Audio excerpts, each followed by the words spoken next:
جب حضرت یوسف علیہ السلام زندان سے آزاد ہو کر مصر کے اقتدار پر فائز ہو گئے، اس دوران مصر اور دور دراز کے علاقوں میں سخت قحط پڑ گیا۔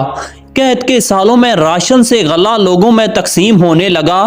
یہ خبر حضرت یعقوب علیہ السلام تک پہنچی کہ مصر کا بادشاہ لوگوں میں راشن تقسیم کرتا ہے، تو حضرت یعقوب علیہ السلام نے اپنے سارے بیٹوں سے کہا کہ مصر جاؤ اور وہاں سے راشن لے آؤ۔ بنیامین کو چھوڑ کر 10 بھائی مصر آئے۔ پہلے اور دوسرے سفر میں تو بھائیوں نے حضرت یوسف علیہ السلام کو نہیں پہچانا، مگر حضرت یوسف علیہ السلام نے اپنے سب بھائیوں کو پہچان لیا اور فرمایا کہ اگلی بار اپنے چھوٹے بھائی بنیامین کو بھی ساتھ لانا، ورنہ تمہیں غلہ نہیں دیا جائے گا۔ سب بھائی واپس حضرت یعقوب علیہ السلام کے پاس پہنچے اور سارا ماجرا بیان کر دیا۔ حضرت یعقوب علیہ السلام نے فرمایا کہ پہلے بھی تم لوگ اپنے بھائی یوسف کو لے گئے تھے اور واپس نہیں لائے، اب میں بنیامین کو کسی صورت نہیں بھیجوں گا۔ مگر بھائیوں نے عہد کیا تو حضرت یعقوب علیہ السلام نے بنیامین کو ان کے ساتھ مصر بھیج دیا، جہاں حضرت یوسف علیہ السلام نے اپنے چھوٹے بھائی بنیامین کو سارا ماجرا بتا دیا اور فرمایا کہ میں ہی تمہارا بھائی یوسف ہوں، اور بنیامین کی راشن کی بوری میں ایک پیالہ چھپا دیا، جس کی سزا یہ ملی کہ انہیں مصر ہی رکنا پڑا۔ سب بھائیوں نے اصرار کیا کہ ہمارے والد ان کی جدائی برداشت نہ کر سکیں گے، انہیں پہلے ہی ایک بیٹا کھونے پر بہت صدمہ ہوا ہے، لہٰذا ہم میں سے کسی کو روک لیں۔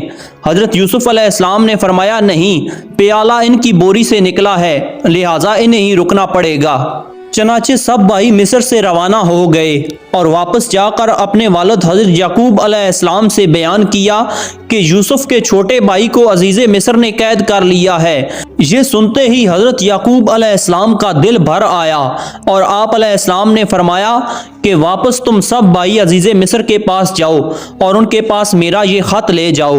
چنانچہ حضرت یعقوب علیہ السلام نے عزیز مصر کے نام ایک مضمون لکھا، جس کا متن یہ تھا: اے عزیز، ہم اہل بیت نبوت ہمیشہ بلا میں گرفتار رہتے ہیں، کیونکہ رنج و خوشی میں خدا ہمارا امتحان لیتا ہے۔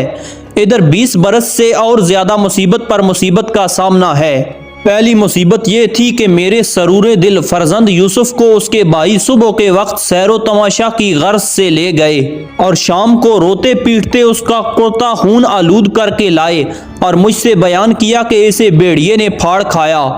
یہ سن کر دنیا میری نظروں میں سیاہ ہو گئی اور اس کے فراق میں اس قدر رویا کہ بینائی جاتی رہی۔ اس کے بعد اس کے چھوٹے بھائی بنیامین سے کچھ میرا دل بہلتا تھا کہ پہلی دفعہ مصر سے واپس آ کر لڑکوں نے بیان کیا کہ عزیز مصر نے اسے بلایا ہے اور اس کے بغیر غلہ نہ ملے گا۔ تب میں نے مجبوراً اسے تمہارے پاس جانے دیا۔ اب کی مرتبہ جو یہ لوگ واپس آئے ہیں تو کہنے لگے کہ اس نے چوری کی اور بادشاہ نے اسے گرفتار کر لیا، حالانکہ ہم اہل بیت نبوت چوری نہیں کرتے۔ غرض تم نے جو اس کو قید کر لیا ہے، اس سے میری مصیبت اور زیادہ ہو گئی ہے۔ اب ہم پر رحم کرو اور احسان کر کے اس کو رہائی دو اور غلہ بھی پورا دو۔ فقط رقم یعقوب اسرائیل بن اسحاق بن ابراہیم خلیل اللہ۔ حضرت یوسف علیہ السلام کے بھائی یہ خط لے کر مصر روانہ ہو گئے، اور جیسے ہی خط حضرت یوسف علیہ السلام نے پڑھا تو آپ کو تاب و ضبط نہ رہی، تنہائی میں جا کر خوب روئے، پھر منہ دھو کر باہر آئے اور بھائیوں سے باتیں کرنے لگے۔ جیسے ہی ان لوگوں نے اپنی مصیبت دہرانی شروع کی، پھر ضبط نہ ہو سکا اور پھر اندر جا کر خوب روئے۔ اسی طرح 3 مرتبہ ایسے ہی کیا۔ آخر جب حضرت یوسف علیہ السلام اپنے آپ کو نہ سنبھال سکے تو کھل پڑے اور اپنے آپ کو ظاہر کر دیا۔ تعارف کی تمہید کے طور پر بھائیوں سے سوال کیا: تم کو کچھ یاد بھی ہے کہ یوسف اور اس کے بھائی کے ساتھ کیا برتاؤ کیا تھا؟ بھائیوں نے جب عزیز مصر کی زبان سے اپنے بھائی یوسف کا تذکرہ سنا تو حیران رہ گئے اور گھبرا کر بولے: کیا سچ مجھ تم ہی یوسف ہو؟ حضرت یوسف علیہ السلام نے جواب دیا: ہاں، میں ہی یوسف ہوں اور یہ میرا بھائی ہے۔ اللہ نے ہم پر فضل و کرم کیا۔ جو شخص اللہ سے ڈرتا اور صبر کرتا ہے تو اللہ نیکوکاروں کا اجر ضائع نہیں کرتا۔ بھائیوں نے جب حضرت یوسف علیہ السلام کی یہ شان دیکھی تو اپنی غلطیوں اور کوتاہیوں کا اعتراف کر لیا۔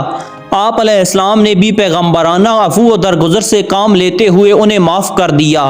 حضرت یوسف علیہ السلام نے بھائیوں کو بہت سا اناج دیتے ہوئے کہا، میرا یہ کرتا لے جاؤ، اسے والد صاحب کے منہ پر ڈال دینا، ان کی بینائی واپس آ جائے گی اور تم سب اپنے اہل و عیال کے ساتھ میرے پاس آ جاؤ۔ ساتھ ہی حضرت یوسف علیہ السلام نے بہت سی سواریاں بھیجیں تاکہ یہ لوگ آرام و سکون سے مصر آ سکیں۔ قافلہ قمیص لے کر مصر سے چلا ہی تھا کہ 250 میل دور کنعان میں حضرت یعقوب علیہ السلام نے اپنے آس پاس کے لوگوں سے کہنا شروع کر دیا، اگر تم لوگ مجھے یہ نہ کہو کہ بوڑھا بہک گیا ہے تو مجھے یوسف کی خوشبو آ رہی ہے۔ بھائی واپس کنعان پہنچے اور والد کے چہرے پر کرتا ڈالا، جس سے ان کی بینائی بحال ہو گئی۔ آپ علیہ السلام نے بیٹوں سے فرمایا، کیا میں نے تم سے نہیں کہا تھا کہ میں اللہ کی طرف سے وہ باتیں جانتا ہوں جو تم نہیں جانتے؟ کچھ دنوں بعد حضرت یعقوب علیہ السلام اپنے اہل خانہ کے ہمراہ مصر روانہ ہو گئے۔ یہ بزرگ قافلہ مصر کے قریب پہنچا تو حضرت یوسف علیہ السلام اپنے والد ماجد حضرت یعقوب علیہ السلام کے استقبال کے لیے چلے۔ اس استقبالی قافلے میں 4000 فوجی، شہر کے تمام امراء، ارکان حکومت اور مصر کی چنندہ شخصیتیں تھیں۔ کہا جاتا ہے کہ خود عزیز مصر بھی استقبال کے لیے قافلے کے ساتھ تھا۔ حضرت یعقوب علیہ السلام اپنے بیٹے یہودا کو شانوں پر سہارے سے آگے بڑھ رہے تھے۔ جب حضرت یعقوب علیہ السلام نے شاہ سواروں اور ایک ازدحام کو دیکھا تو اپنے بیٹے یہودا سے پوچھا کہ اے یہودا، یہ عزیز مصر ہے؟ یہودا نے جواب میں کہا، نہیں، یہ آپ کا بیٹا یوسف ہے۔ حضرت یوسف علیہ السلام نے آگے بڑھ کر اپنے والد کا استقبال کیا اور فرمایا، السلام علیکم۔ 40 سال بعد ہونے والی اس ملاقات نے باپ بیٹے یعنی اللہ کی دو پاکیزہ اور برگزیدہ ہستیوں کو آبدیدہ کر دیا۔ دونوں دیر تک ایک دوسرے کے گلے لگے رہے۔ یہ قافلہ خاندان یعقوب علیہ السلام کے 72 لوگوں پر مشتمل تھا۔ حضرت یوسف علیہ السلام نے خاندان والوں سے فرمایا، آپ لوگ مصر چلیں، وہاں پر پرامن اور بے خطر رہیں گے۔ اپنے والدین کو اپنے پاس جگہ دی۔ سارے مصر میں حضرت یعقوب علیہ السلام کی آمد پر جشن کا ماحول تھا۔ حکومت اور عوام اس کا جشن منا رہے تھے۔ سب لوگوں کو اس بزرگ قافلہ کے ہر فرد کی زیارت کی خواہش تھی، خاص طور سے حضرت یوسف علیہ السلام کے والدین کو دیکھنے کی۔ اس دن تخت شاہی آراستہ کیا گیا۔ حضرت یوسف علیہ السلام نے اپنے والدین کو تخت پر جگہ دی۔